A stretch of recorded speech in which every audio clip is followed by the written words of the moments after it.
Hacemos, bueno, gracias.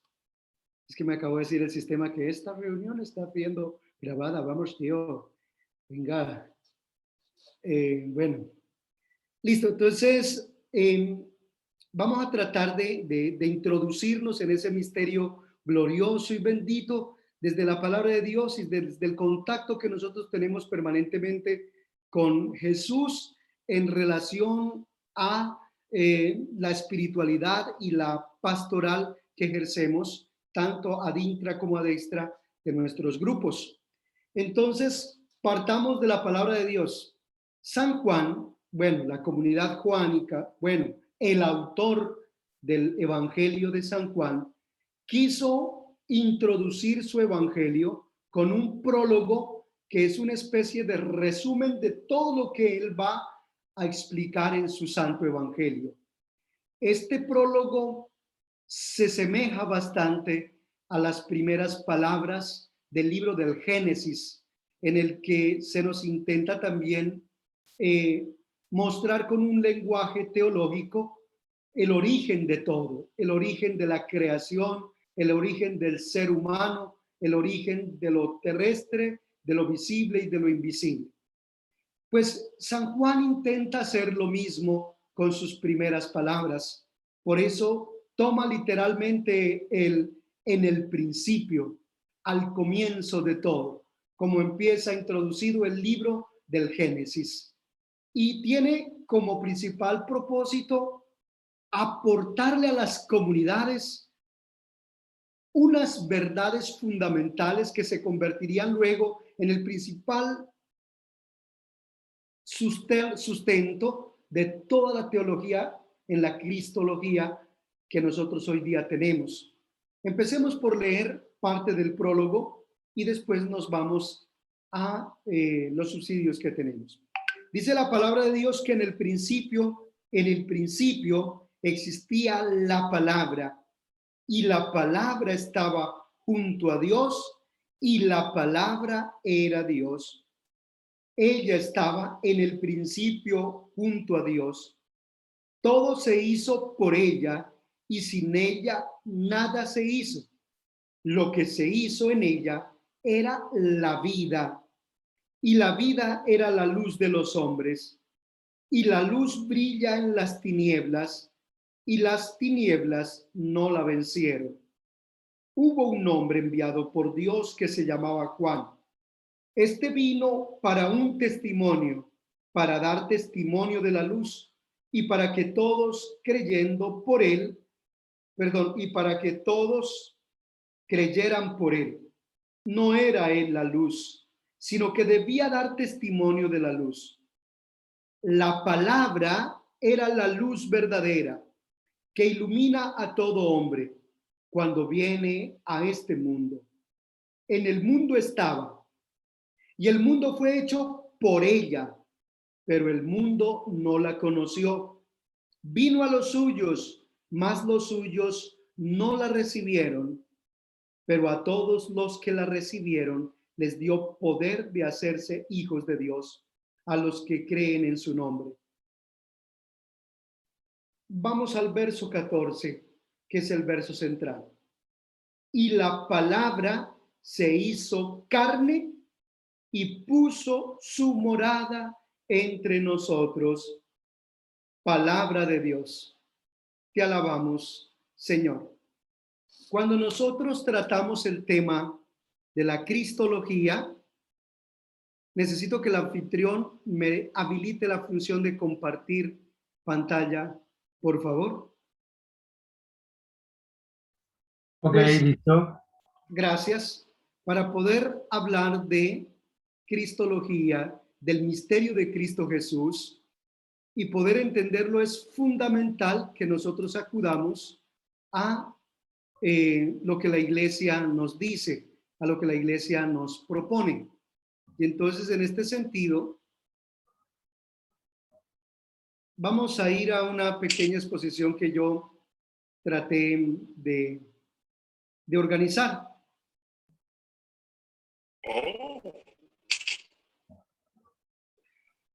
Listo. espérenme un segundo, porque creo que esto me tomó donde no es. Ahora sí. Ok. Bien. Vamos a partir de este verso 14. Y la palabra se hizo carne y puso su morada entre nosotros.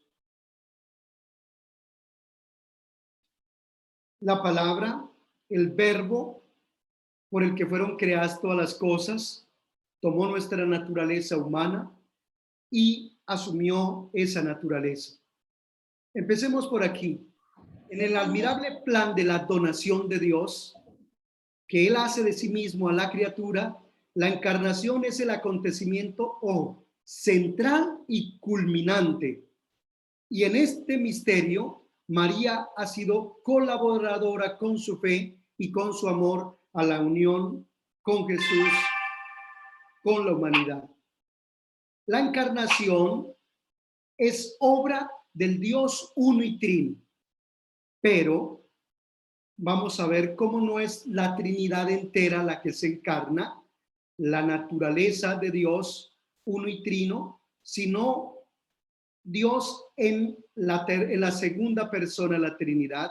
Recuerdan que hablamos de Dios uno y trino. Tres personas distintas, pero una sola naturaleza. Tres personas distintas, pero un solo Dios. Y ese acontecimiento de la Trinidad se da por el Padre, por acción del Espíritu Santo, y el que toma nuestra naturaleza es el Hijo. Por lo tanto, en la fe, en la Iglesia Católica, aquí es importante, voy a mostrarles algunos elementos, algunos subsidios que van a ser necesarios para nuestro proceso, que ustedes vean, por ejemplo, perdón, en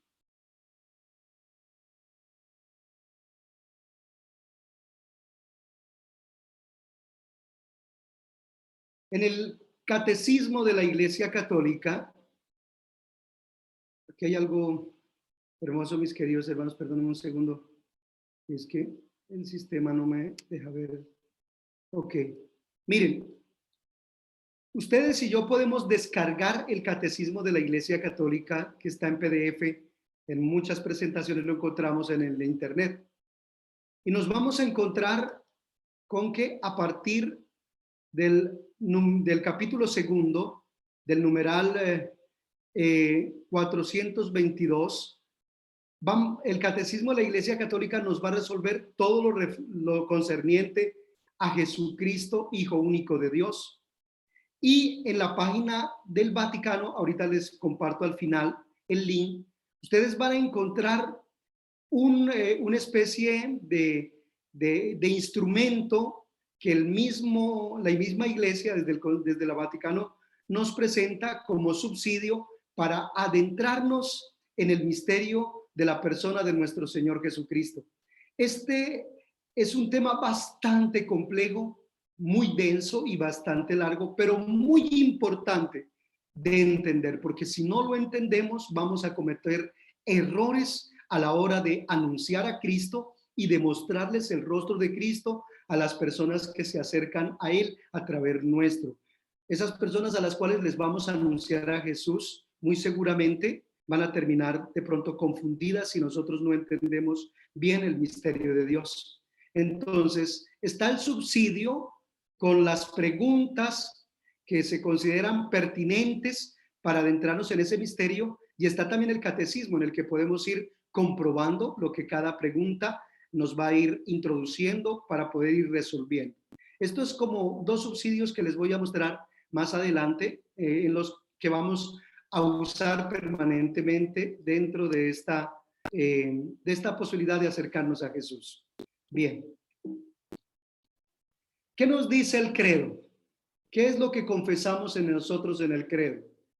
Decimos, como una manera de condensar toda la doctrina acerca de Jesús, que creemos en un solo Señor Jesucristo, uno solo, porque a lo largo de la historia han habido muchas herejías, muchas desviaciones en la fe de personas que incluso hoy, muchos militantes de la nueva era, han venido incluso a presentarse como Jesús en nuestro tiempo. Eh, de hecho, los predicadores de la nueva era esperan no a un Jesús, sino a Maitreya, una especie de nueva encarnación que debe acontecer, una nueva introducción de la divinidad en la naturaleza del hombre que tiene que acontecer en estos tiempos. Los predicadores de nueva era hablan de eso, sigue ese tema en latencia. Esto, estamos hablando del concilio de Nicea y Constantinopla, estamos hablando de muchos siglos y sin embargo sigue vigente este mismo problema. Por eso nosotros hablamos de un solo Señor Jesucristo, que vino una sola vez y que esperamos por segunda vez, pero es un solo Señor, no manifestado en varios hombres que toman el nombre de Dios para sentir que vienen como enviados de Dios, como Mesías, como Dios encarnado. Es hijo único de Dios y esa es su persona. Su naturaleza es ser Dios, pero su persona es ser hijo, nacido del Padre antes de todos los siglos, y esta verdad de fe nosotros la proclamamos por lo que acabamos de leer en el capítulo 1 del Evangelio de Juan y en el protoevangelio, que son precisamente las primeras palabras del libro del Génesis. Dios de Dios, luz de luz, y aquí es lo que nos vamos a centrar esta noche en tratar de entender este misterio. Dios verdadero de Dios verdadero, engendrado, no creado, de la misma naturaleza del Padre. Cada una de estas palabras, engendrado, no creado, de la misma naturaleza del Padre, cada una de ellas son respuesta a una herejía de comienzos de la fe. Arrianismo, docetismo, muchas herejías que se cometieron en los comienzos de la fe y que este credo acalla o resuelve con esta respuesta concreta y contundente en la que vamos a profundizar. Por quien todo fue hecho, que por nosotros los hombres y por nuestra salvación bajó del cielo. No voy a detenerme en las demás partes. Bueno, esto por obra del Espíritu Santo y que se hizo hombre. Bueno, esto hace parte de lo que vamos a ver esta noche y ya la otra parte la vamos a ver en el último momento, que ya es lo que vamos a usar en la parte pastoral. Vamos a centrarnos primero en el misterio de la realidad del cuerpo de Cristo. Yo les pido otra vez, perdónenme un segundito, nada más que tengo un problema que resolver. 2 segundos, 2 segundos.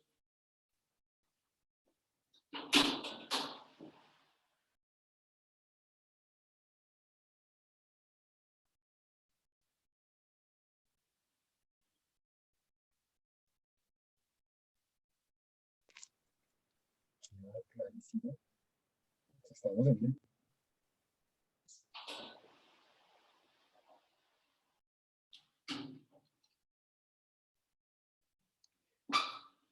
Bien, qué pena con todos ustedes. Bien, vamos a entrarnos en lo primero, en la realidad del cuerpo de Cristo. Pan vivo bajado del cielo, que se encarnó en la naturaleza humana, en el cuerpo humano. Vamos a tratar de adentrarnos en este misterio porque cuando se intentaba buscar una palabra para hablar del misterio, de lo que había acontecido, trataban los teólogos de encontrar cuál sería la palabra más correcta, la más precisa para hablar de qué fue lo que aconteció, qué fue lo que sucedió. Si fue que Dios, al asumir la naturaleza humana, anuló toda la naturaleza humana y conservó toda su naturaleza divina, o si tuvo que negarse a su tal naturaleza divina para poder asumir la naturaleza humana. Bueno, en esto hay muchas cosas y es importante que partamos de lo siguiente. Las palabras que más se usaron a los comienzos para tratar de definir fue la palabra humanización, no encarnación, sino humanización. Se usaron palabras como incorporación, como revelación, como manifestación de Dios, conjunción, unión, economía de la salvación, asunción, porque Él asumió nuestra carne, eh, comunión, conversión de Él con el hombre, volverse hacia nosotros. Y entre tantas palabras usadas, entre tantas expresiones encontradas, se usaron dos palabras, una del latín, incarnatio, y una del griego que es sarcosenta. Sars es carne, sarcosenta, asumió la carne. Entonces, la palabra que se terminó asumiendo fue la palabra encarnación, porque esta palabra recogía lo que las otras palabras que se usaban expresaban. O sea, cada una de las otras palabras usadas contenían algo del misterio que se intentaba comprender, pero no lo abarcaban, se quedaban cortas para expresar lo que había sucedido. Por lo tanto, la palabra usada fue encarnación, asumir la carne, eh, entrar en unión con la naturaleza humana, mas no con la persona humana, y ahorita lo vamos a tratar de entender. Por eso ya en el siglo I empezaron a surgir herejías como la herejía del docetismo, que considera que la materia es mala. Esto se ancla mucho en el tema platónico, del cuerpo como cárcel del alma, la necesidad de destruir el cuerpo, de dañar el cuerpo para liberarnos de esta cosa mala que nos tiene atrapados. Y en consecuencia, este tipo de mentalidad niega que Cristo tuviera un verdadero cuerpo material y que entonces el cuerpo de Cristo sería solo algo aparente, algo que él asumió que tenía apariencia humana, pero que no era realmente humano. Esa fue una de las primeras herejías que empezaron a circular y empezaron a manejarse en los comienzos de la predicación. Su nacimiento, su pasión y muerte entonces no fueron reales, sino actos ficticios, actos irreales. Miren cuántas cosas pueden empezar a brotar, cuántas cosas pueden empezar a decirse. La palabra de Dios en el Nuevo Testamento nos testimonia que Cristo fue hombre verdadero, con un cuerpo real, descendiente de David. Por eso los los evangelistas, como Mateo, la introducción de Mateo, la genealogía de Mateo, tenía como principal objetivo mostrar la procedencia real por descendencia de Jesús, de la dinastía de David, en la persona de María. Y por eso es tan importante todo lo que los evangelios hablan acerca de lo que le sucedía al cuerpo de Jesús, que nació, que se cansó, que tuvo hambre, que tuvo sed, que durmió, que sufrió, que derramó su sangre, que lloró, que murió, que fue sepultado. Por lo tanto, se habla de un hombre de carne y hueso. Mi carne es verdadera comida, mi sangre es verdadera vida, no apariencia, es real y tangible. Venga, mete tu mano, mete tu dedo. Se trata de mí realmente. Por eso los santos padres tienen una verdad de fe para todos los que creemos en Cristo. Negar la realidad del cuerpo de Cristo es negar la redención. Significa que toda nuestra fe prácticamente se desmoronaría, se vendría al suelo, porque sería negar que Cristo murió, que padeció y que sufrió. Entonces su padecimiento, su sufrimiento en la cruz sería algo aparente y no algo real. Y eso sería echar totalmente abajo la fe. ¿Sí ven por qué es tan importante que podamos ir descubriendo las verdades de la fe? Vamos, hay mucho que decir, pero vamos a más adelante a profundizar esto.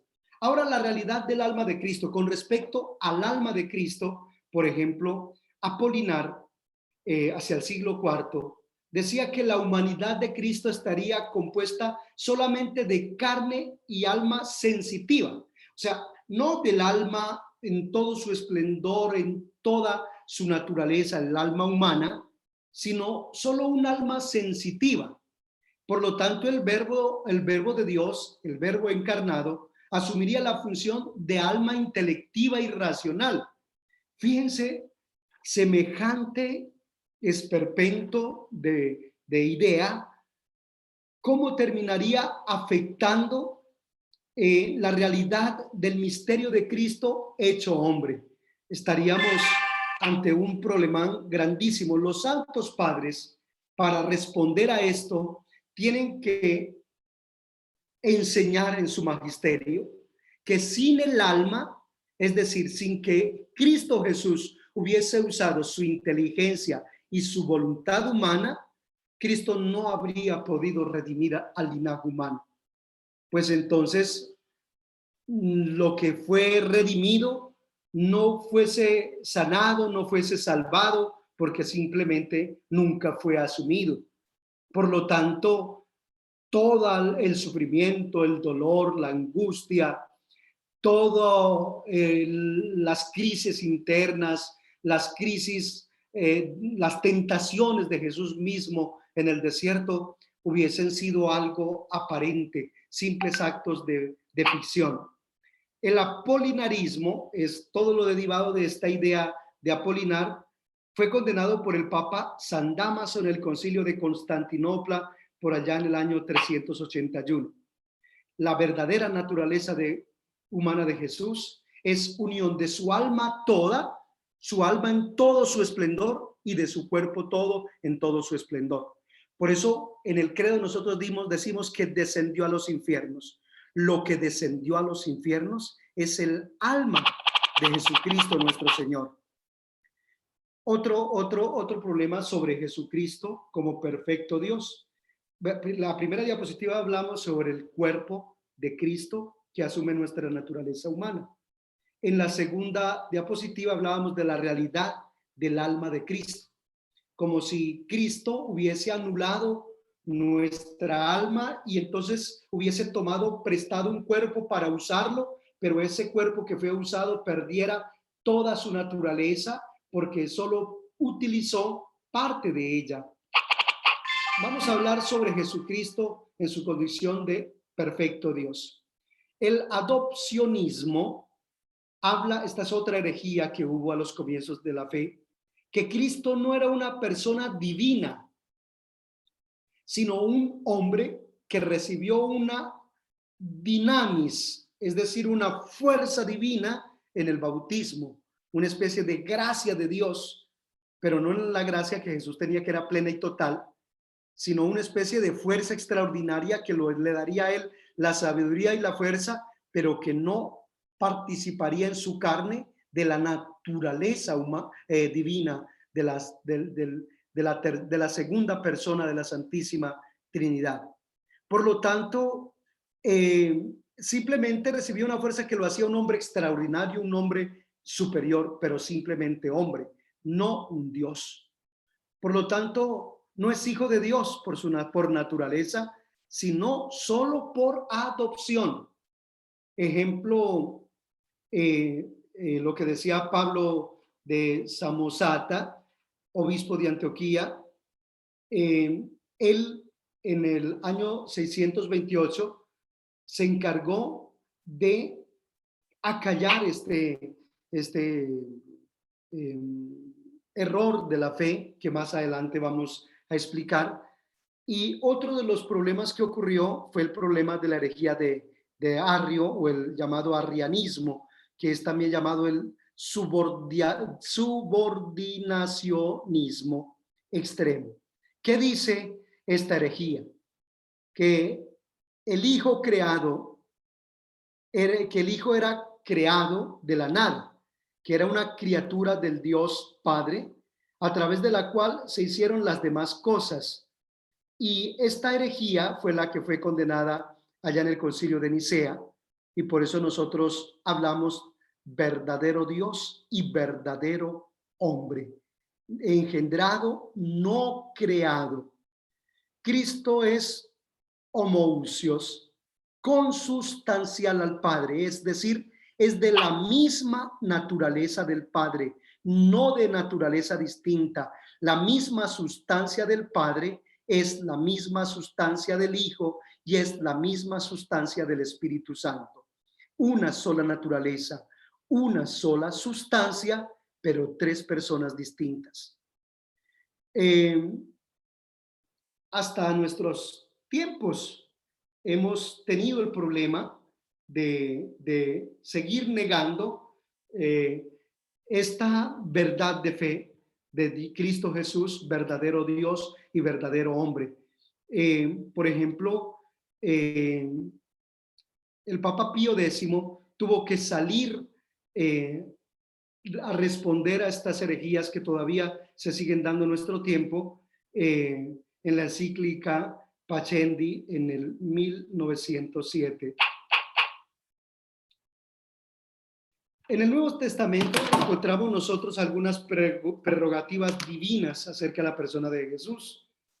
¿Qué dice la Sagrada Escritura respecto de Jesús y su divinidad, de su condición de verdadero Dios? Para afirmar la condición de Jesús como verdadero Dios, que es superior a la ley, que el Señor Jesús es Señor del sábado, que está por encima del sábado. Y recuerden lo que el sábado, Jerusalén, la ley, el templo representaban para los judíos. Y Jesús es presentado como Señor del sábado. Es superior a los profetas y a los reyes. Por eso él habla de establecer un nuevo reino. Por eso cuando él se transfigura delante de Santiago, Pedro y Juan, aparecen junto a él Elías y Moisés, siendo mostrado Jesús como el nuevo Elías, el nuevo Moisés, como aquel que está por encima de los profetas y de la ley. Es además mostrado como Dios porque es el que tiene el poder de perdonar pecados, y ese poder es exclusivo de Dios. Solo Dios puede perdonar los pecados. Y Jesús nos participa de ese poder, allá como lo encontramos en el Evangelio de San Juan, cuando Jesús aparece y les comunica su espíritu a los discípulos. Se equipara con Dios en la autoridad. Habéis oído que se dijo, pero yo os digo. Decir ese pero yo os digo, esa es tomar el lugar de Dios. Por eso fue que se enardecieron con tanta rabia contra él y querían matarlo. Pide fe, amor por encima de todo, que solo Dios puede exigir, y su aceptación es requisito para la salvación. Incluso pide que entreguemos la vida por él. Yo soy el camino y la verdad y la vida. Quien me ve a mí, ve al Padre. El Padre y yo somos uno. Hablemos de lo que nos da como testimonio la Sagrada Escritura sobre la presencia, la preexistencia de Jesucristo en el mundo. El primer capítulo del Evangelio de San Juan que leímos ahorita es precisamente expresión de esto. No voy a referirme a él porque ya lo vimos, ya lo leímos. Sin embargo, por ejemplo, en el capítulo 17, en la oración sacerdotal, cuando Jesús se dirige al Padre, se dirige a él diciendo que él pueda volver a la gloria que tuvo junto al Padre antes de que el mundo existiera. Esa frase del capítulo 17, en el verso 5, es profundo complemento de lo que está escrito en el prólogo del Evangelio de San Juan. Por ejemplo, Pablo también era capaz de hablar de esa preexistencia de Jesús desde antes de la creación del mundo. Por ejemplo, allá en Colosenses, en el capítulo 1, verso 15 al 17, muestra cómo él es creador y conservador del mundo. Muchos textos afirman que ha venido enviado por su Padre. Quien me ve a mí, ve al Padre. Y quien haga esto por uno de estos mis pequeños, no lo hace por mí, sino lo hace por el Padre que me ha enviado. El pan vivo que ha venido del cielo. Todas las expresiones que Jesús habló cuando habló del pan bajado del cielo. Ahora veamos un poco cómo también la Sagrada Escritura nos muestra a Jesús como igual del Padre. Recuerden, por ejemplo, en la introducción del credo con respecto al Espíritu Santo. Creo en el Espíritu Santo, Señor y dador de vida, que procede del Padre y del Hijo, que con el Padre y el Hijo reciben una misma adoración y gloria. El Padre, el Hijo y el Espíritu Santo tienen igual de dignidad, porque es un mismo Dios, solo que son tres personas distintas, y en cuanto a personas, entonces funciones y misiones distintas que cumplen en ese misterio de Dios comunicado a nosotros. Como el Padre actúa siempre, así Jesús da la vida y la salud, incluso en sábado. Lo podemos encontrar allá en el Evangelio de San Juan. Si me conocierais a mí, conoceríais también a mi Padre. Es la respuesta que Jesús le da a los judíos. El Padre está en mí y yo estoy en el Padre.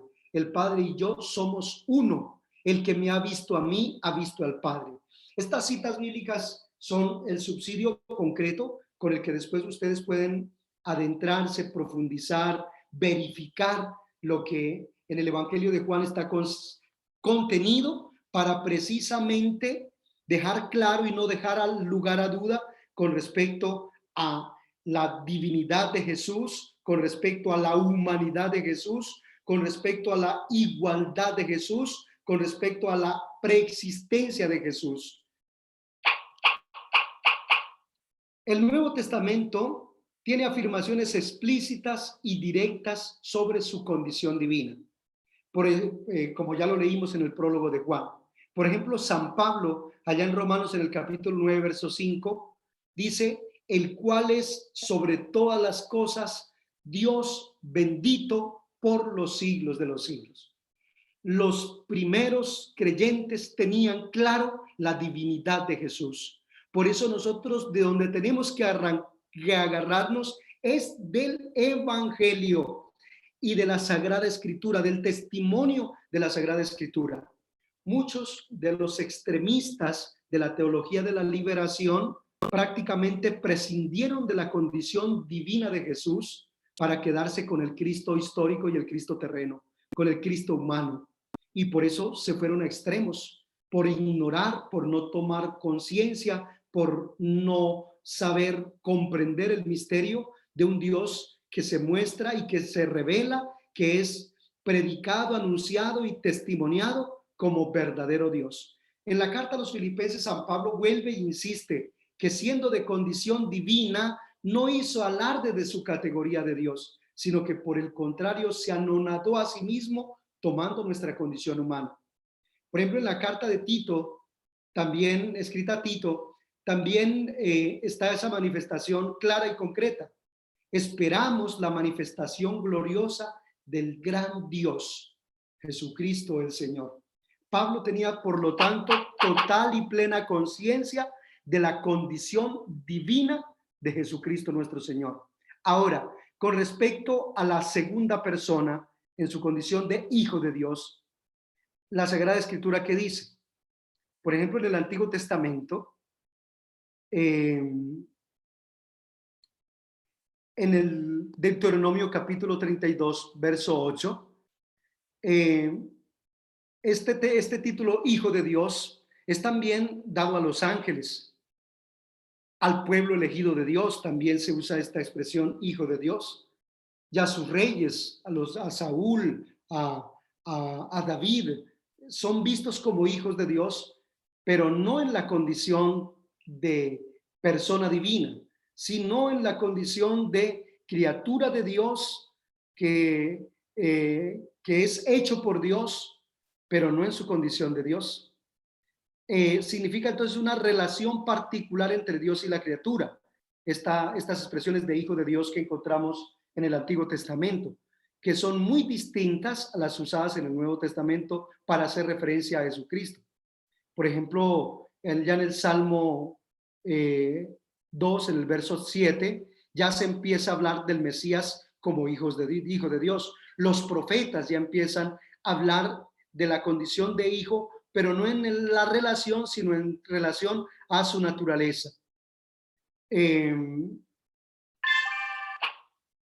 En el Nuevo Testamento, lo que vimos ya muestra que Jesús se declaraba él mismo como hijo de Dios en cuanto verdadero Dios nacido del Padre.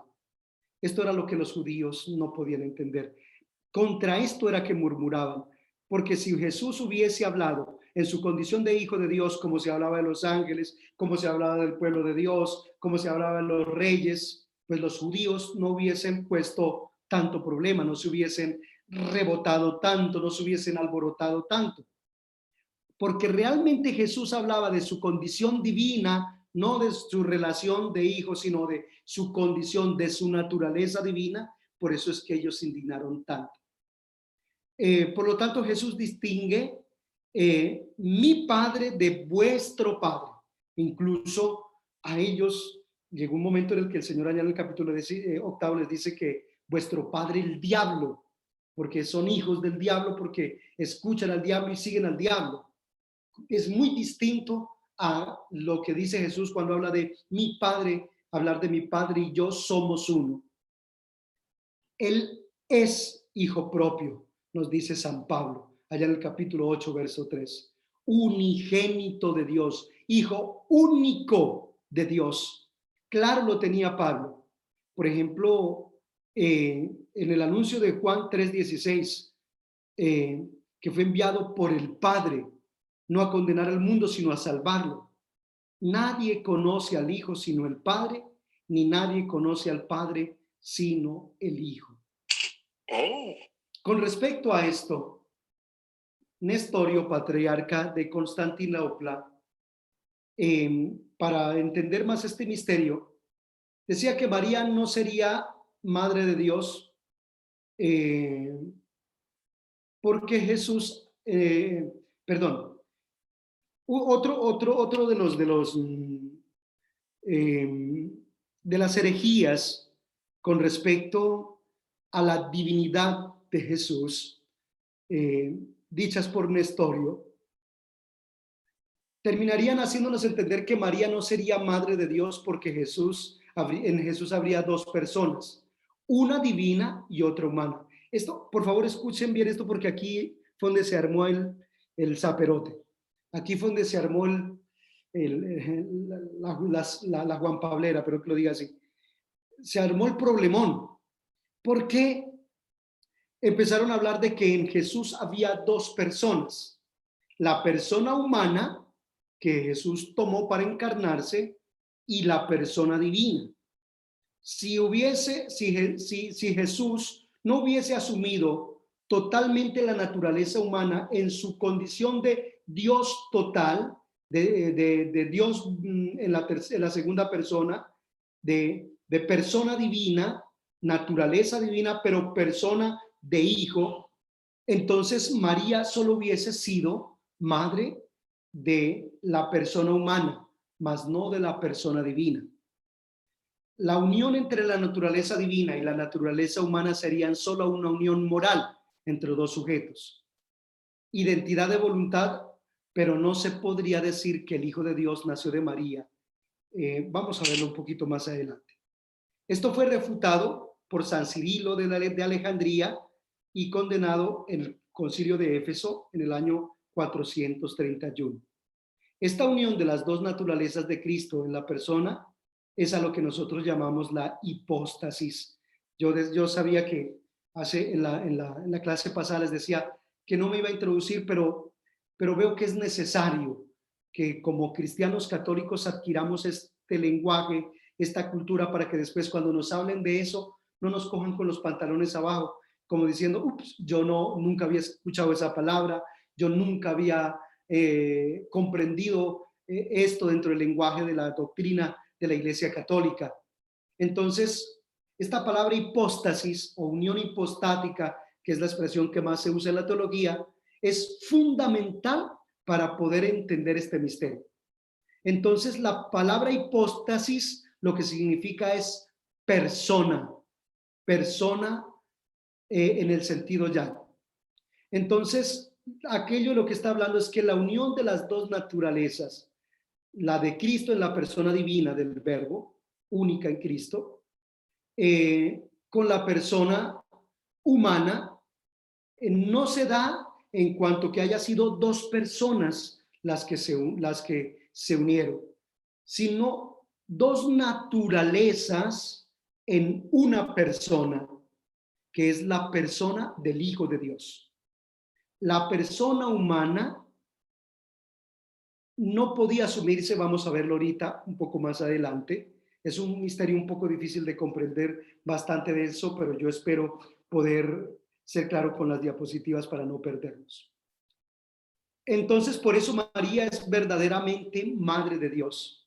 De ella nació el Verbo según la carne, en su naturaleza divina, pero en su persona de hijo, porque no pudo, bueno, aunque después Santo Tomás en la Suma Teológica, hablando de las posibilidades de Dios, él habla de que toda la naturaleza divina en las tres personas pudieron haberse encarnado, pero que simplemente no fue necesario porque así lo quiso Dios, que solo el Hijo asumiera nuestra condición, solo la persona del Hijo asumiera nuestra condición.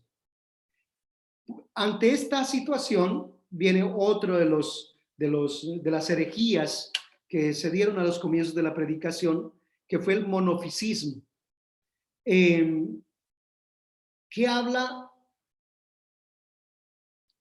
afirma que después de la encarnación hay una sola naturaleza en Cristo y por lo tanto niega la naturaleza humana, compuesta una naturaleza, perdón, lo leo bien para no confundirme, una sola naturaleza en Cristo compuesta de la divina y de la humana, aunque la humana habría sido absorbida en la infinita persona del Hijo de Dios.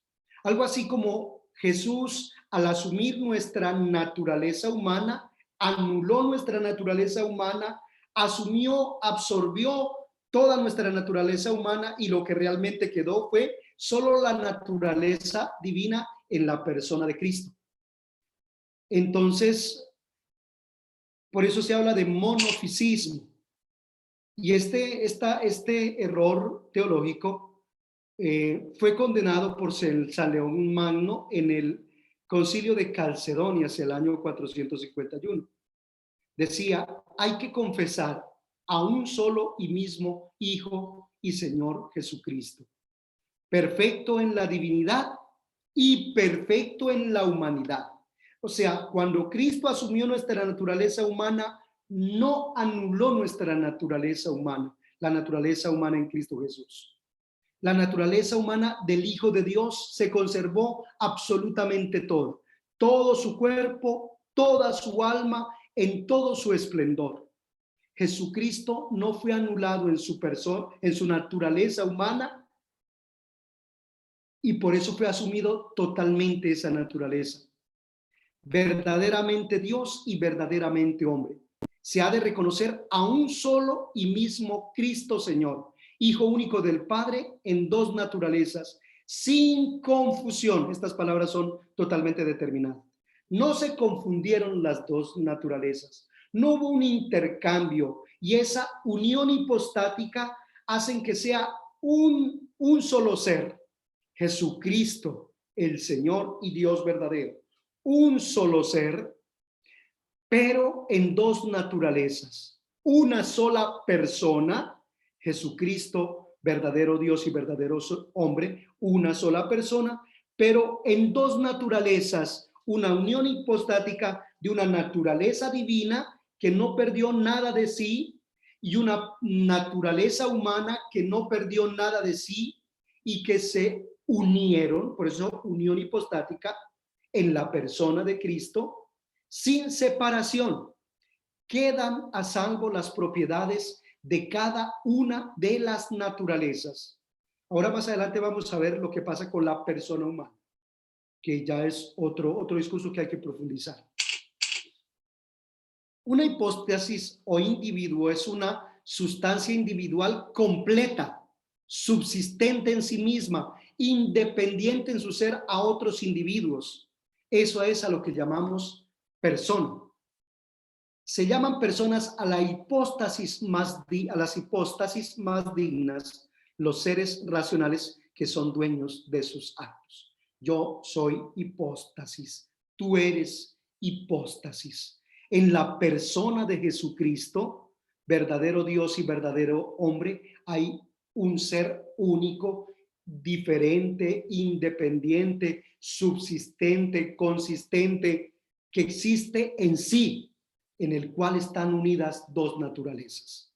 La naturaleza es la esencia en cuanto principio de operaciones. Ejemplo, la naturaleza de Pedro es su condición humana, con sus facultades propias, por las que actúa como hombre. La distinción entre la naturaleza y la persona que las posee es una distinción entre una parte y el todo. Para entender mejor, Pedro es la persona, el todo, y la naturaleza es una parte de él que la especifica. Pedro es la persona, es decir, el todo. La naturaleza es que es hombre, que es ser humano. Ya hay cosas, características de él que lo hacen específico y distinto de cualquier otra persona.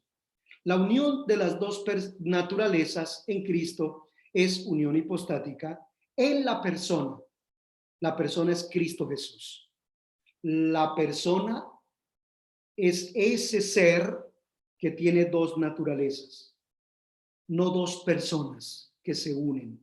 No es la segunda persona de la divinidad que se une a una persona, tendría que ser un hombre concreto, independiente, autónomo, subsistente, con características concretas. No, no es una persona humana, pero sí es una naturaleza humana asumida para unirse a ella sin anular esa naturaleza y sin perder la naturaleza divina. La naturaleza humana de Cristo es íntegra y perfecta, pero no es una persona humana. Eso es lo que tenemos que tener claro. No es persona humana, es persona divina en la que se unen dos naturalezas. No es que haya sido una persona humana en el sentido de un ser ya preexistente al que el Señor asumió, en el que se encarnó y terminó anulándolo en su esencia. No, porque desde que Él se encarnó en el seno virginal de María, asumió la naturaleza del ser humano, pero la persona íntegra y perfecta es siempre la segunda persona de la divinidad, verdadero Dios, y en cuanto que asumió nuestra naturaleza, verdadero hombre. El concilio de Constantinopla, el segundo concilio en el año 553, dejó totalmente claro eso con estas palabras. Confesó a propósito de Cristo: no hay más que una sola hipóstasis, es decir, una sola persona, que es nuestro Señor Jesucristo, uno de la Trinidad. Por tanto, todo en la humanidad de Jesucristo debe ser atribuido a su persona divina como a su propio sujeto. No solamente los milagros, sino también los sufrimientos y la misma muerte. Todo Dios y todo hombre, verdadero Dios y verdadero hombre en todo su esplendor, fue el que nació, vivió, proclamó, anunció, padeció, murió y resucitó. Por eso vamos a ver cómo Santo Tomás de Aquino, en la Suma Teológica, cuando se pregunta por la sangre de Cristo, si esa sangre derramada ya en la cruz podía realmente purificarnos, y por qué nosotros en la iglesia adoramos la cruz, la sangre de Cristo, y consideramos la sangre de Cristo como sangre del verdadero Dios que asumió nuestra naturaleza humana. Por eso nosotros no adoramos la corona de espinas, no adoramos el santo manto, no adoramos cosas que no hacen parte de la naturaleza humana y divina de Jesucristo. Mientras que la sangre hace parte del cuerpo humano, es parte íntegra del cuerpo humano, y entonces esa sangre derramada por nosotros en la cruz fue sangre del verdadero Dios y verdadero hombre derramada por nosotros para purificarnos. Por eso es totalmente claro el concilio. Todo en la humanidad de Jesucristo debe ser atribuido a su persona divina como a su propio sujeto. No solamente los milagros, sino también los sufrimientos y la misma muerte, su misma sangre derramada por nosotros en la cruz. La encarnación no supuso cambio alguno en el Hijo de Dios, que es inmutable. Solo hay cambio en la naturaleza humana, que comienza a existir elevada inefablemente a la unión personal en el Verbo. La naturaleza humana no añadió nada a la naturaleza divina. El Señor no necesitaba asumir nuestra naturaleza. Él, en un acto inefable de amor, por el contrario, asume nuestra condición humana, como lo decimos cuando el sacerdote añade un poco de agua al vino antes de consagrar, que de la misma manera que nosotros, Señor, de la misma manera que te dignaste de hacernos partícipes, ya se me olvidó en estos momentos, de la misma manera que nosotros podamos participar de tu condición. Ay, Señor, Dios mío, ¿qué me está pasando? Lo que decimos ahí es que de la misma manera que se mezclan el agua y el vino, nosotros podamos participar de la condición humana de la misma manera que que Él nos permitió, de su condición divina, de la misma manera que Él se dignó hacerse partícipe de nuestra condición humana. Ay, Señor mío. Espero que no salgan más confundidos de lo que llegaron antes a este encuentro. Es un poco difícil, es un poco complejo. Entonces, estamos diciendo que no supuso ningún tipo de cambio. La persona de Cristo no es causada por la unión de las dos naturalezas, sino que es eterna. La persona de Cristo es eterna. La unión hipostática, esa unión que se dio en los dos, en la encarnación, esa hipóstasis, esa unión se dio a partir de la encarnación. Cristo es en cuanto hombre, no hijo adoptivo, por la gracia que tiene, pues su humanidad no constituye ningún sujeto personal que pudiera ser hijo. O sea, no fue que asumió una persona humana. Él nunca perdió su persona divina, por lo tanto, no pudo haber sido adoptado.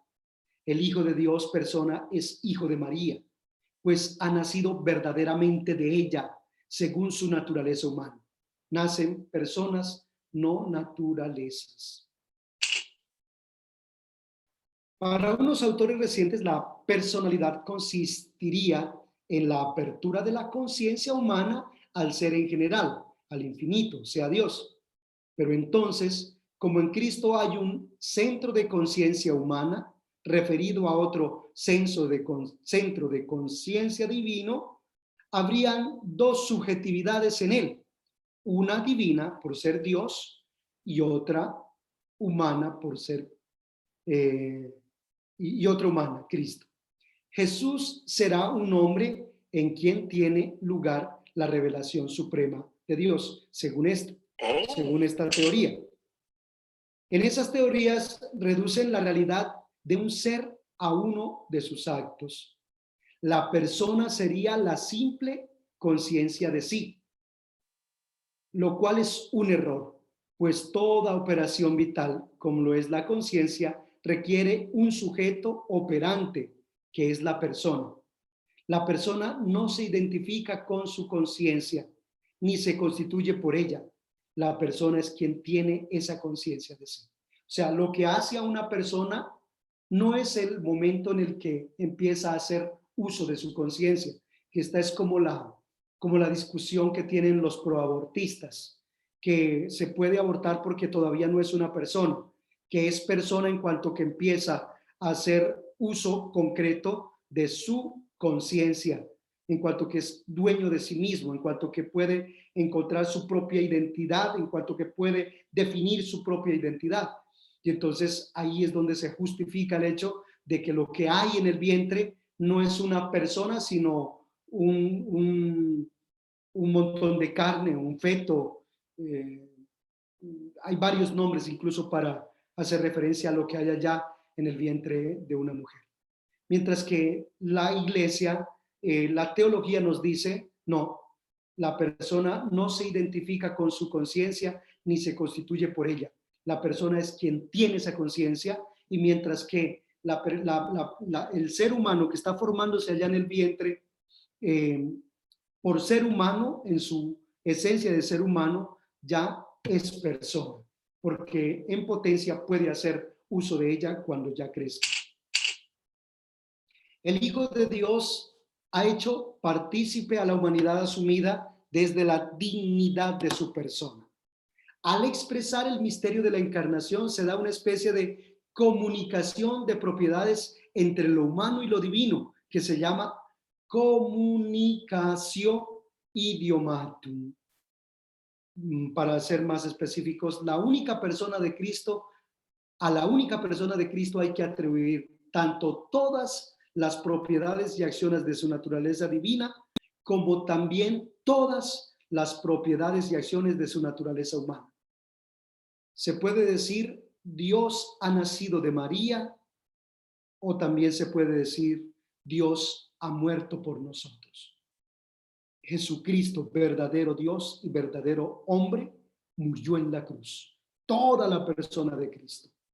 Y toda la persona, verdadero Dios y verdadero hombre, resucitó. No se puede atribuir a una naturaleza de Cristo las propiedades y acciones de la otra. Por ejemplo, no se puede decir que la divinidad ha nacido en el tiempo. Sí se puede reduplicar. Jesús en cuanto Dios, el Hijo de Dios en cuanto hombre. Esto es solo, queridos, una especie de acercamiento un poco denso, demasiado denso. Lo que sí puedo decirles es que Cristo Jesús, mis queridos hermanos, voy a dejar de compartir pantalla. Ok. Que Cristo Jesús, nuestro Señor, se comunicó a nosotros, todo Él, verdadero Dios y verdadero hombre, en una sola persona, no en dos personas. Y que la presencia de Dios es total en nosotros de tres formas diferentes. Voy a hablar más bien de cómo habitó Dios, cómo habita Dios, cómo habitó el Jesús histórico, cómo habita Dios Cristo, el Dios glorificado, el Dios resucitado, Jesús Cristo, el Dios hecho hombre que habitó entre nosotros de carne y hueso, que comió, durmió, lloró, sufrió, y también el Cristo resucitado que está a la diestra de Dios Padre, que nos habita a través de su divino Espíritu, que sucede y acontece permanentemente entre nosotros. Hay que entender básicamente tres órdenes diferentes de esa habitar de Dios en el creado y en el hombre, en todo este universo infinito. Hablamos de tres, ¿cómo digo yo? Tres maneras diferentes que afectan tres órdenes diferentes. La primera sería el habitar de Dios, el estar de Dios, el manifestarse de Dios, el actuar de Dios por la gracia, que diríamos que es, en él habita todo el esplendor, todo el esplendor de Dios que actúa en sí porque Él es Dios mismo, la gracia misma. Y que esa gracia no podría recibirla Jesús porque Él es mismo Dios y que es comunicada al alma del hombre, y solo al alma del hombre. La gracia de Dios no puede ser comunicada a un animal, a un perrito, a una planta, sino al alma sintiente y racional del hombre. Y ahorita voy a tratar de explicar eso un poco. A ver, hablemos primero de ese habitar de Dios entre nosotros de manera natural. Entonces, se da por su esencia, se da por presencia y se da por potencia, de manera natural entre nosotros. Por su esencia, porque está en todas partes, porque todo tiene que ver con Él. Nosotros somos imagen y semejanza de Él. En nosotros están las huellas de su ser todo. Nosotros participamos de Él. Incluso podríamos decir que Dios está presente en los seres celestes, en todo este universo inmenso, porque el universo es manifestación, nos revela, nos muestra la naturaleza de Dios. Por lo tanto, es presencia natural de Dios en el creado, por su esencia, porque podemos participar de Él, porque la naturaleza es manifestación de Él, es participación de Él. Incluso los teólogos dicen que incluso en la maldad, el diablo, en el diablo hay presencia de Dios por su, hay participación por su esencia, porque es criatura de Dios, porque fue creado por Dios. El demonio, el diablo, es criatura de Dios, dotado de libertad y de voluntad. Y en ese acto de libertad y voluntad del diablo quiso separarse de Dios. Pero en el diablo podríamos decir que por esencia el diablo es bueno, porque Dios no se equivoca. Por esencia, por ser criatura de Dios, naturalmente Dios está presente en él porque fue hechura de sus manos, Dios le participó su naturaleza, y el diablo no es Dios, pero participa de Dios en esencia, y Dios está presente en esencia. Es un poco complejo, Santicos, pero este es el primer modo natural de la manifestación de Dios. Dios se manifiesta naturalmente por presencia.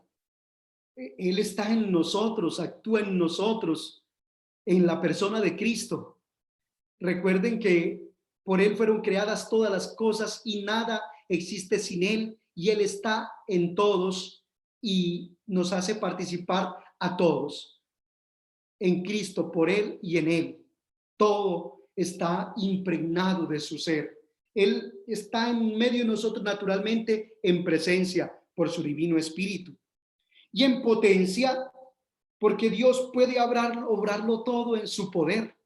Él es todopoderoso. Él todo lo puede. Él puede obrar y tiene poder sobre el diablo, sobre el universo, sobre todo lo creado, sobre el ser humano. Y entonces Dios está presente en todo, por esencia, porque nos participa su naturaleza, somos huella de su ser, por presencia, porque puso su morada entre nosotros y lo sigue haciendo a través de su divino espíritu, y por potencia, porque sigue actuando con poder y gloria cuando oramos, cuando acudimos a Él, cuando Él obra de manera unilateral en su divina voluntad, por lo cual nosotros no podemos determinar ni el día ni la hora de nuestra muerte. Él sigue teniendo todo el poder. Ahora, Él, digamos que sigue afectando nuestra naturaleza, no solo por naturaleza, sino de manera sobrenatural. Su manifestación, su estar de Dios en medio de nosotros, no es solo natural, sino también sobrenatural por la gracia santificante. Ojo, por la gracia santificante. Por eso es que ¿qué es la gracia de Dios? Para que podamos hablar un poquito de eso. ¿Alguien puede decir qué es la gracia de Dios? ¿Qué concepto tiene de la gracia de Dios? El don de Dios, un don que da. La gracia es un don de Dios. ¿Quién responde a esa respuesta que nos da Gladys? Es un don de Dios la gracia. Lo que pasa es que creo que habría una petición de Y principio. A Es ver, decir, David, Lázaro. puede que haya una petición de principio al decir que el don de Dios es la gracia de Dios, es decir, como que Dios se da a sí mismo, ¿no? Algo. Sí, o sea, Porque él no puede darse la gracia no, no, no. porque, Lo que pasa es que no, no a ver, lo que pasa es que el tema es bien complejo. sí, Yo me siento en una clase de epistemología. Eh, y no sé si haya una petición de principio, esto es pregunta, no afirmación. No sé si hay una petición de principio, como si, esto es un ejemplo supremamente burdo, perdón, pero sí es un ejemplo muy burdo. Es como si yo dijera, yo soy bueno, pero ¿por qué eres bueno? No, pues porque yo a mí mismo me digo que soy bueno y me otorgo esa sensación, no es como yo mismo me la doy, no, ujú, no es una gente externa. Entonces, la gracia, pues, digamos que gracia viene como de, de dar, ¿no? De gratuidad. de gracia, de gratuidad, sí. Sí, sí, sí, pero no sé si esto se deba tomar como, en filosofía hablamos de axiomas, es decir, algo que se debe dar por sentado, aún desde antes, como un dogma de fe, ¿no? Ujú, ujú. Vamos, el dogma de la divinidad o de las tres personas de Dios, ¿no? Es decir, Dios, un ser tripartito, es Padre, Hijo, Espíritu Santo, tres personas distintas, y un solo Dios verdadero. Entonces, no sé si deba tomarse por ese aspecto de axioma o de dogma de fe, o, o no sabría cómo explicar. Bueno, ya le respondí. Viviana está avanzando la mano, Viviana Vargas. Buenas noches, perdón, no soy Ah, bueno, Viviana, soy Luis Jaime, estoy utilizando el Zoom de mi hija. sí, Yo la gracia la entiendo, padre, de una manera totalmente diferente, la entiendo como más sencillita más y la que, entiendo y más sencilla, ajá, la gracia. Yo la entiendo del lado de María. Nosotros decimos, llena eres de gracia, le decimos a María, llena eres de gracia. ¿Qué quiere decir eso? Que en María no hay ni una parte en su poro, ninguna parte en su cuerpo, nada, nada. En ella no hay espacio para la corrupción, para el pecado. Por eso es llena de gracia, o sea, está totalmente llena de Dios. No hay espacio para el mal. Eso es lo que yo entiendo, padre. ok, gracias. Otra opinión, otra percepción de lo que es la gracia. Padre, yo entiendo como la unión entre, o sea, que es la gracia divina a través del Espíritu Santo la que realiza la obra. Bueno, vamos a tratar, estamos hablando de la persona de Cristo, ¿cierto? La persona de Cristo. Son tres personas, Padre, Hijo y Espíritu Santo. La persona de Cristo nos habita, se comunica a nosotros a través de su gracia, es decir, de su habitar, de su obrar, de su actuar, de su manifestarse, de su acontecer, el acontecer de Él en nosotros, el obrar de Él en nosotros, el manifestarse de Él en nosotros.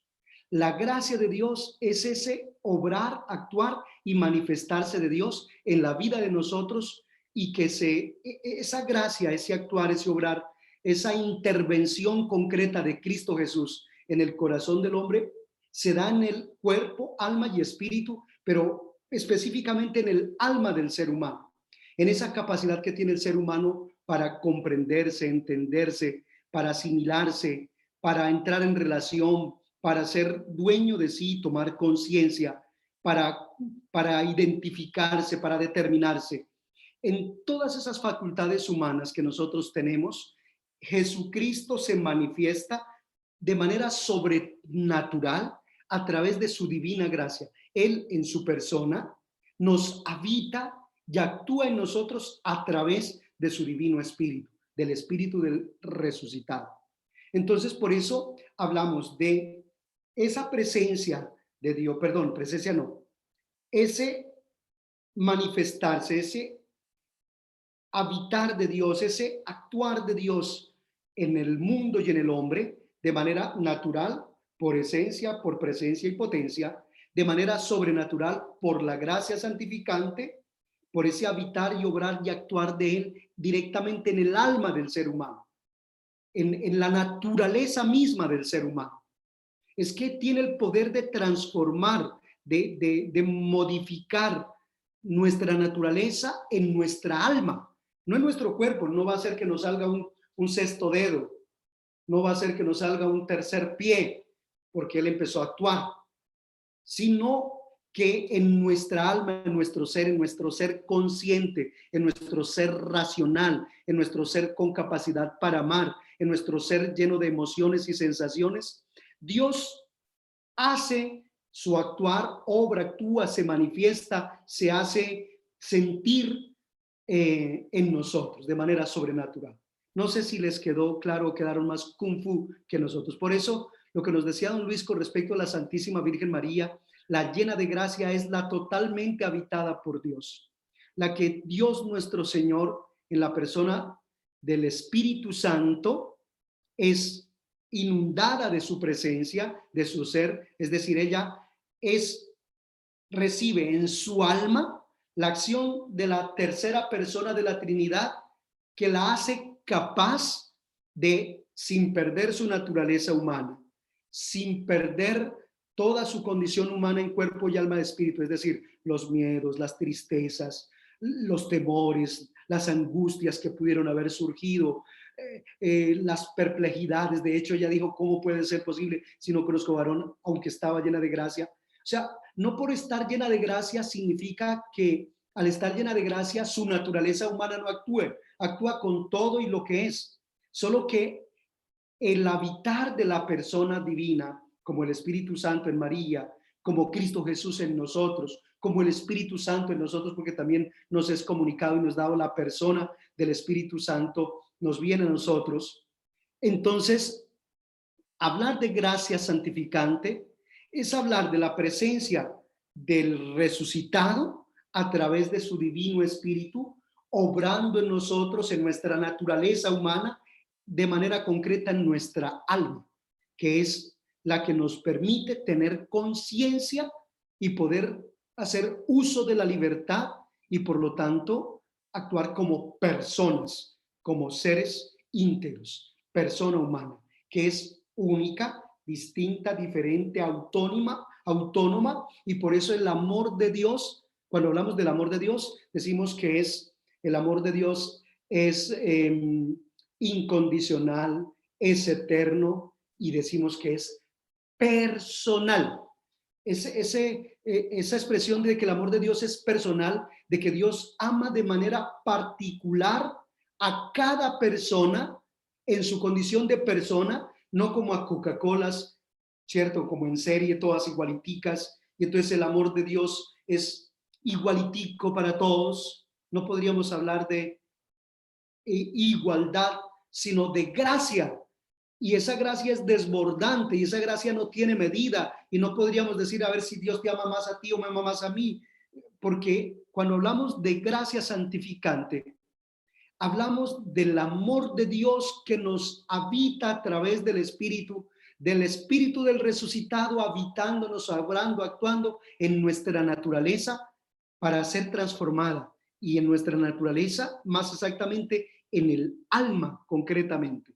Por eso ustedes han visto que hay personas que el bien, la dulzura, la calidez, la serenidad, la bondad, la benevolencia les brota de una manera instantánea y preciosa, porque son personas que viven en gracia de Dios. Es decir, permiten que Dios obre, permiten que Dios actúe, permiten que Dios se manifieste, son dóciles, se dejan habitar por Él y dejan que Él actúe en Él.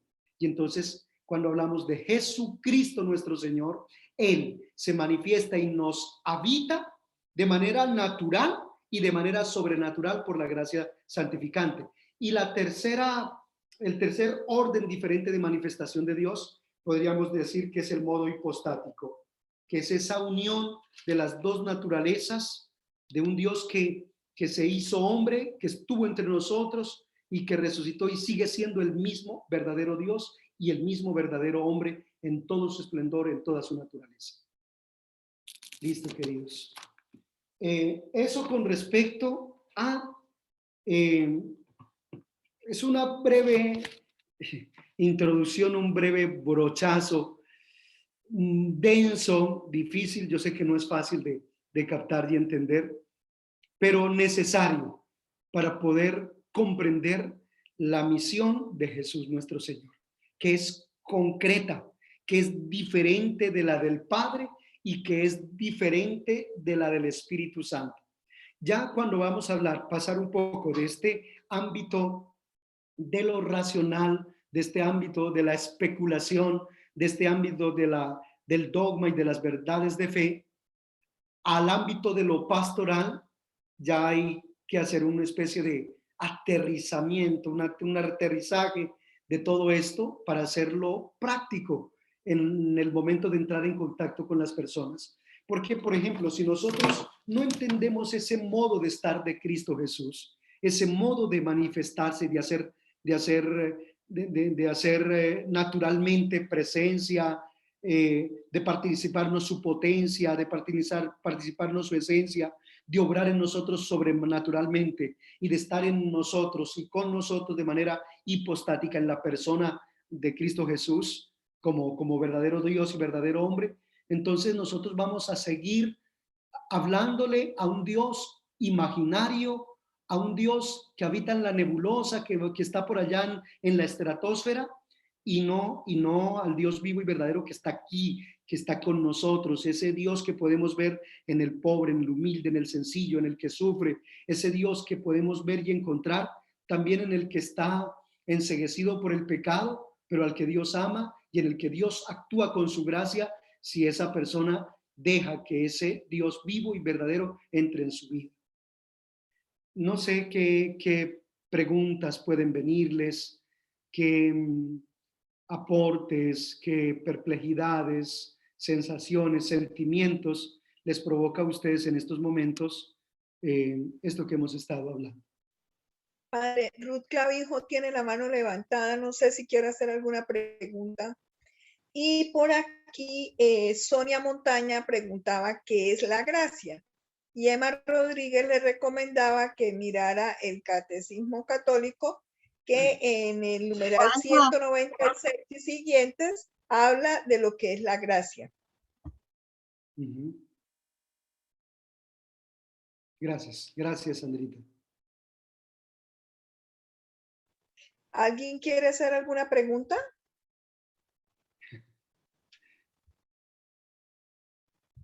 Padre, creo que todo quedó súper claro. Muchas gracias, pero sí nos quedó claro, o sea, a mí me quedó claro cuál es la gracia de Dios, la manifestación del Espíritu Santo en nuestra alma. Y esa gracia, digamos que no todo el mundo la merece o la tiene o la gana, es como un regalo, diría más o menos entendido de esa manera. Mamita, Jesucristo nuestro Señor obra en nosotros aunque nosotros mismos no lo reconozcamos, aunque nosotros mismos no nos abramos a Él, que la gracia puede manifestarse mucho menos en una persona que no toma conciencia, en una persona que está llena de pecado, en una persona que incluso lo rechaza, pues va a ser más difícil que esa gracia, que ese actuar, que ese operar, que ese obrar de Cristo resucitado en la persona se manifieste, sí, va a ser más difícil. Pero aún, mire, el Concilio Vaticano II nos despejó muchas dudas con respecto a nuestra concepción de Dios, de que nosotros somos como los propietarios de Dios y que nosotros somos los dueños del Dios único y verdadero y que las otras religiones no conocen a Dios. Pues Dios nuestro Señor se hizo hombre, habitó entre nosotros precisamente para enseñarnos que Dios se manifiesta en todos, en todas las criaturas. Por eso es que estaba yo hablando de que Él está naturalmente, en esencia, en presencia y en potencia en todas sus criaturas, en todas. Crean o no crean en Él, lo amen o no lo amen, Por eso Él se subió en la cruz por todos, para salvar a todos y rescatar a todos. ¿Listo?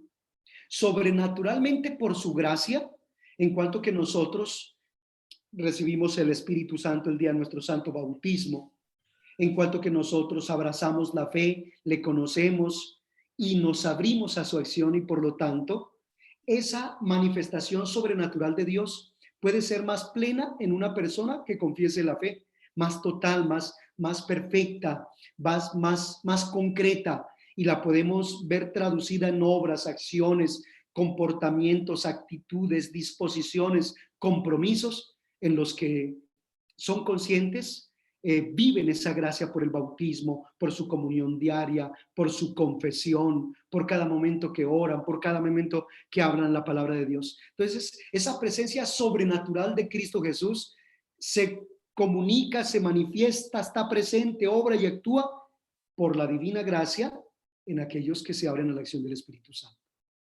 Entonces, poder decir que una persona, por ejemplo, un satánico, no tiene la presencia del resucitado, podríamos decir que es un poco temerario, porque por eso es que terminamos nosotros haciendo ciertas clasificaciones entre las personas y de pronto hasta cierto punto despreciando a algunas personas. Miren, hoy celebrábamos al evangelista San Mateo, ¿no? Y hoy veíamos cómo Jesucristo les tapa la boca a aquellos que empiezan a criticarlo, porque es que este man que no sabe que ese es un publicano, que es un hombre alejado de Dios, que es un indeseable, que es un detestable, porque es un recaudador de impuestos. Y Jesús, que lo ama, que lo conoce, que ya ha venido obrando en el corazón de Mateo, porque Mateo apenas escuchó el sígueme, dice la palabra de Dios, se levantó y lo siguió.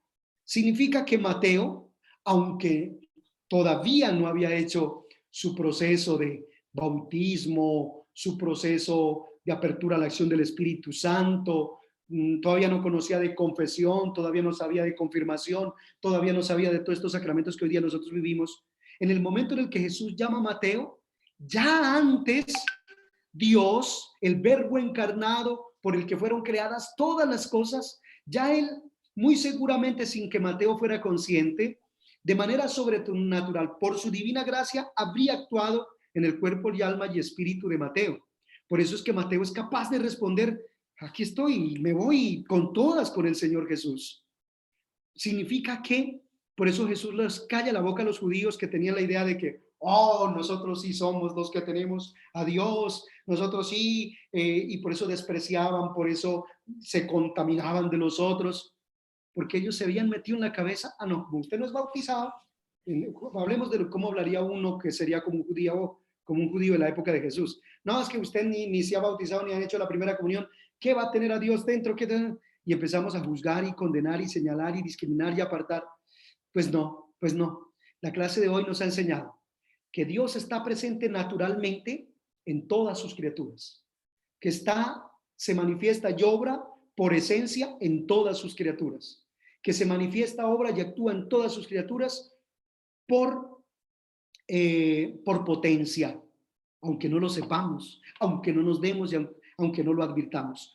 Lo hace también de manera sobrenatural por la divina gracia, que obviamente una persona que ha recibido el bautismo recibe la plenitud de la gracia. ¿Por qué? Porque se hace hijo de Dios, porque el Espíritu Santo obra de manera concreta, transformante, operante, actuante en la naturaleza. Es que el ser humano, cuando recibe la gracia, lo que recibe es realmente acción concreta y contundente sobre la naturaleza de la persona humana.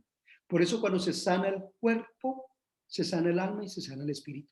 Por eso cuando se sana el alma, se sana el cuerpo y el espíritu. Por eso cuando se sana el espíritu, se sana el alma y el cuerpo. Una unidad indivisible en la que se manifiesta Dios. Por eso, si Cristo Jesús está presente en todo lo creado, porque es el verbo por el que fueron hechas todas las cosas, si Él está presente en todo lo creado y se manifiesta por presencia, por esencia y por potencia, pues también está presente de manera sobrenatural. Piensen ustedes en un budista, en un musulmán, Piensen ustedes en esas personas que jamás, nunca han escuchado el nombre de Jesús.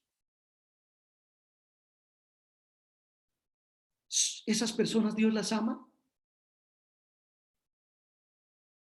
Esas personas son imagen y semejanza de Dios. Sí, señor. En esas personas Dios se manifiesta. Claro, claro. En esas personas pueden haber personas más buenas que ustedes y yo junticos aquí. Mejores personas. Y que hacen parte de la creación, Dios los creó. Y bueno, ¿y por qué pueden llegar a esos niveles de perfección en su humanidad? ¿Porque los ovnis, las estrellas, los extraterrestres? No, es porque la tercera persona de la divinidad que asumió nuestra naturaleza humana se comunica a ellos de manera natural, sobrenatural e hipostáticamente en su persona concreta, verdadero Dios y verdadero hombre. ¿Se dan cuenta cómo la cristología es tan importante? ¿Se dan cuenta cómo es tan importante comprender la persona de Jesús y sus manifestaciones, su misión y su obrar y actuar para espalancar esa mente, para abrir esa mente, para no caer en fundamentalismos, en fanatismos asquerosos que nos lleven a terminar siendo instrumentos del diablo y no de Dios? ¿Qué terminaron siendo los judíos con respecto a Jesús? Instrumentos perfectos del demonio para terminar destruyendo aparentemente la obra de Dios, pero terminar siendo utilizados de manera tan horrible como lo terminaron siendo. Y ojo, porque nosotros cristianos católicos, si no comprendemos bien la naturaleza del Dios único y verdadero, un solo Dios, es que lo que ellos comprenden de Dios, los budistas, lo que ellos comprenden de Dios, los gnósticos, lo que ellos comprenden de Dios, no sé, incluso los ateos, no es por generación espontánea de la nada, sin autor de nadie. Es que Dios, en su intento de comunicar todo su ser al hombre, hace que el hombre, por su cuerpo, alma y espíritu, capte algo de él, pero se trata siempre del mismo Dios. ¿Ve? Que ellos, como no tienen la plenitud de la revelación, como no la conocen, como no lo conocen lo que tú y yo conocemos, ellos a su modo captan de Dios lo que creen que es de Dios, pero en mucho de lo que ellos creen que es de Dios, hay mucho de lo que es humano, del humano de ellos. ¿Ven? Y por eso tantos errores a la hora de pensar en Dios. Por eso nosotros tenemos la plenitud de la revelación en Cristo Jesús nuestro Señor. Por eso fue necesario que Dios se comunicara al hombre asumiendo esa naturaleza, para que, asumiendo la naturaleza, pudiera transformar la naturaleza del ser humano. Y lo sigue haciendo. Él es eterno. La encarnación tenemos que verla no como un hecho de un momento, de un instante, como la creación. Algunas personas piensan la creación como un acto del pasado de 50.000, 570.000, 800 quintillones de trillones de billones de años que la... Y yo les digo que la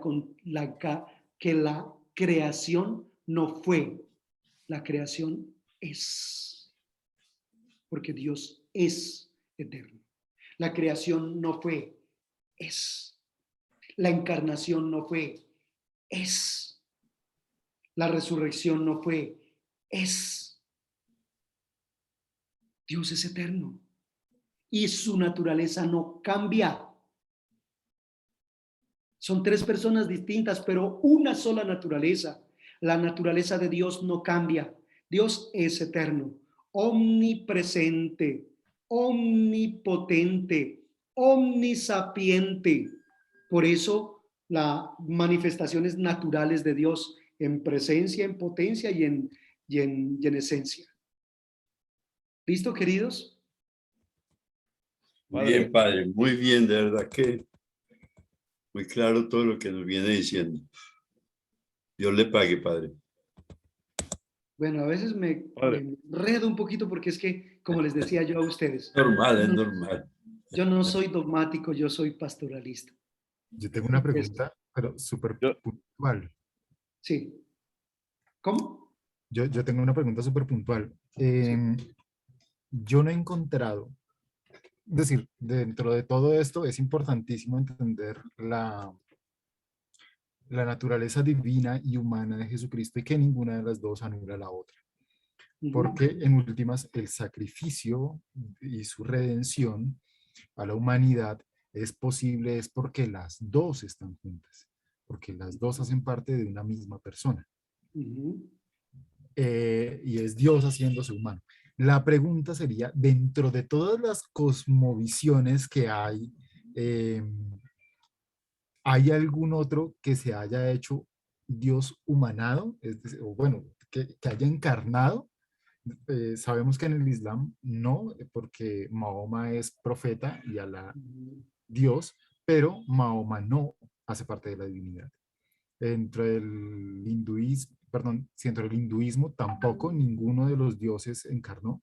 Dentro de la cosmovisión de los aztecas o de los mayas tampoco la encuentro. Hay una confusión aquí dentro de los chibchas por bochica, pero no encuentro ninguna en donde en ninguna cosmovisión haya pasado eso. Es decir, Dios encarna y se entrega a sí mismo por nuestra salvación. No sé si eso existe. Sí, en las religiones, no me acuerdo la cultura, pero ¿ustedes han visto algunas de las películas de los vikingos? Estas religiones... Sí, de Odín, Thor. Sí, exacto.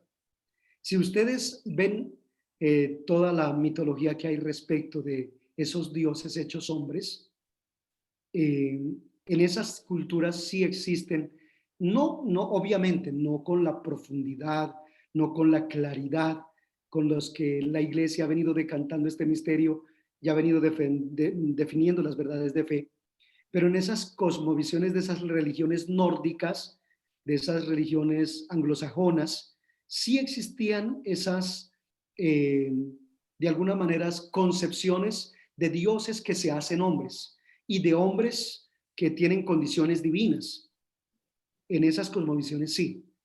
Incluso Buda alcanza a tener algo de condición divina, algo de ser sobrenatural, que tiene poderes sobrenaturales y que tiene alguna connotación de todopoderoso, pero no con la connotación obviamente nuestra, ¿no?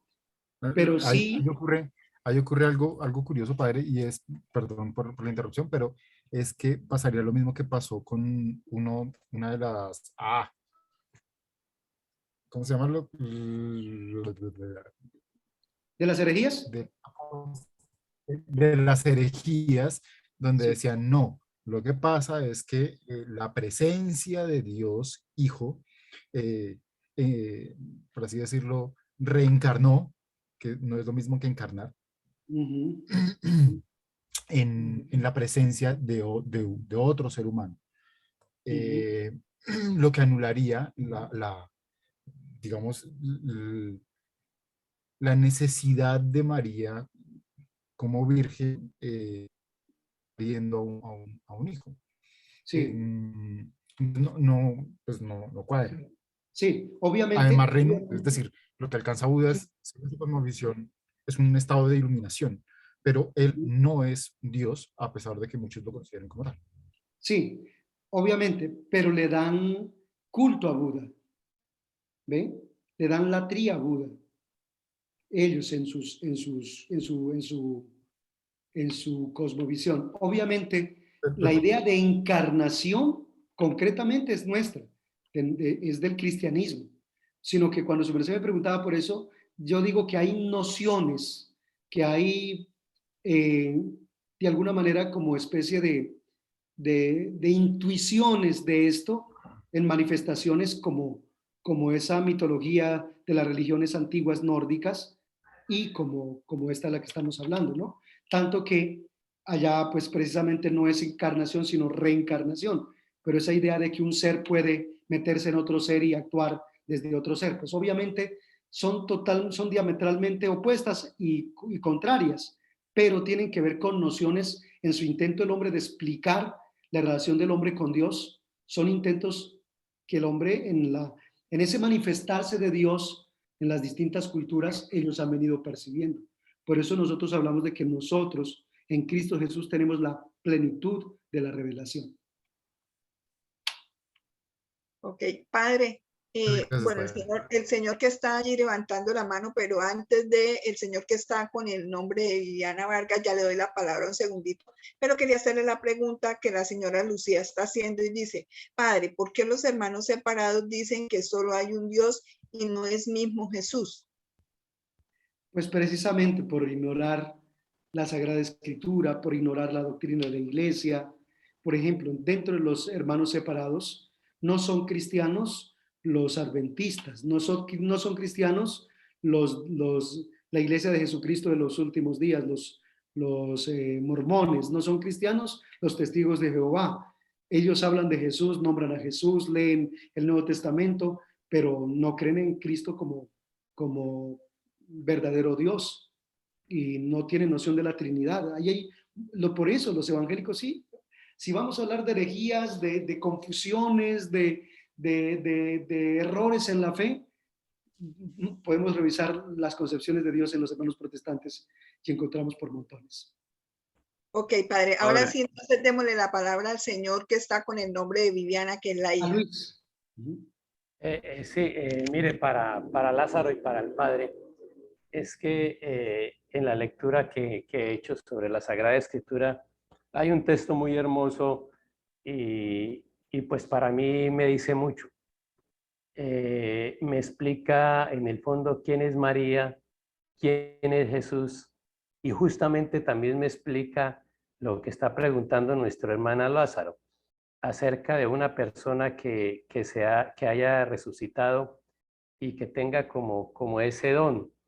Y Jesús lo aclara y lo dice con sus palabras que son muy lindas. Al que quiera creer, créalo. El que no quiera creerlo, no lo crea. Se trata del texto de Mateo 11:11. En este texto, Dios nos dice cómo Juan Bautista es el profeta Elías. Y hay quienes creen y hay quienes no creen. Uno se va al texto de Elías y lee muy detenidamente y sabe uno perfectamente que es Juan. Y también en ese mismo texto, Jesús, queda él por fuera y deja por fuera a su madre cuando habla de Juan. Porque Jesús dice, en ese texto dice, os aseguro, nos está diciendo una cosa que es totalmente segura. Dice, os aseguro, entre los nacidos de mujer,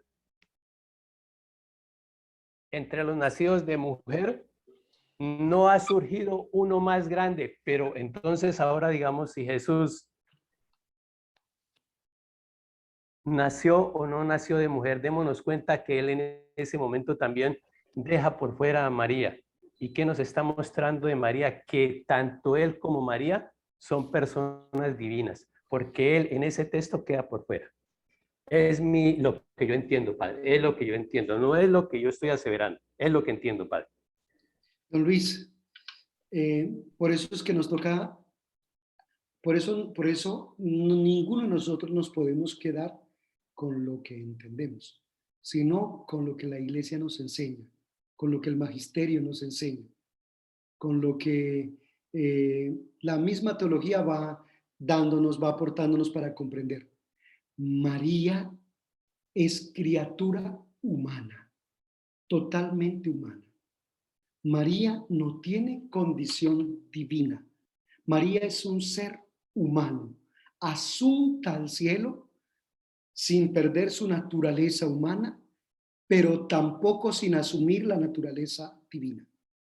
María no fue divinizada jamás.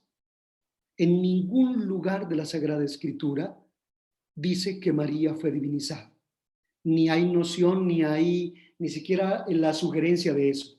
Cuando la Sagrada Escritura dice llena de gracia, una cosa es que esté habitada por Dios, pero el hecho de que Dios la habite con su gracia no hace que la naturaleza humana de María deje de ser naturaleza humana de María para asumir la naturaleza divina, porque entonces ya no estaríamos hablando de un solo Dios, sino de dos dioses, el Dios Padre, Hijo y Espíritu Santo, y la otra divinidad que sería María.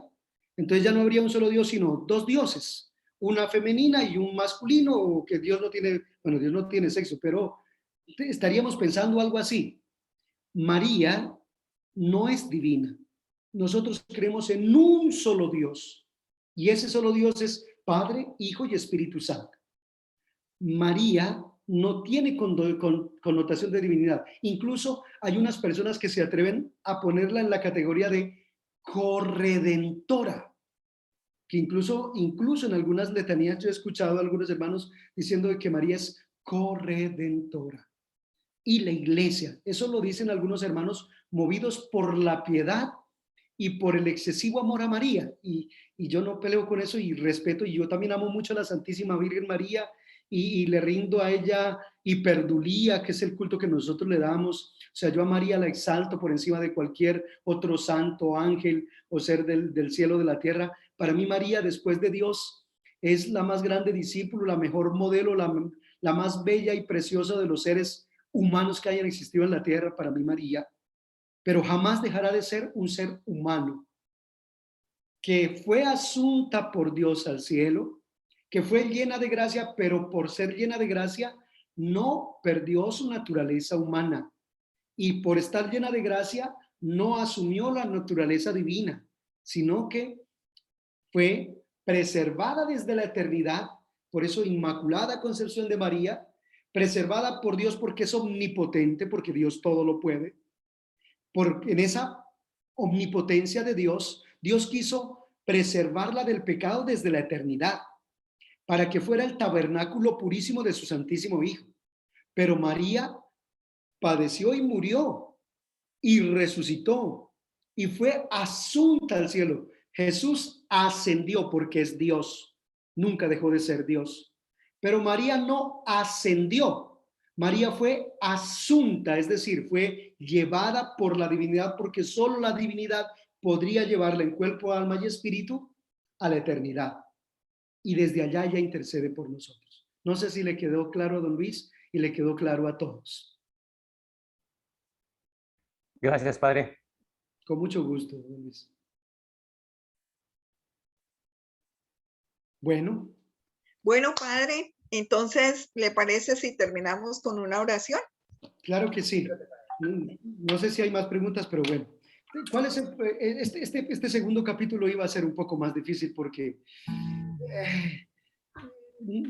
como tratar de no meterme tanto en el lenguaje filosófico, para tratar de bajar un poquito el lenguaje a un lenguaje que sea masticable para todos. No es fácil.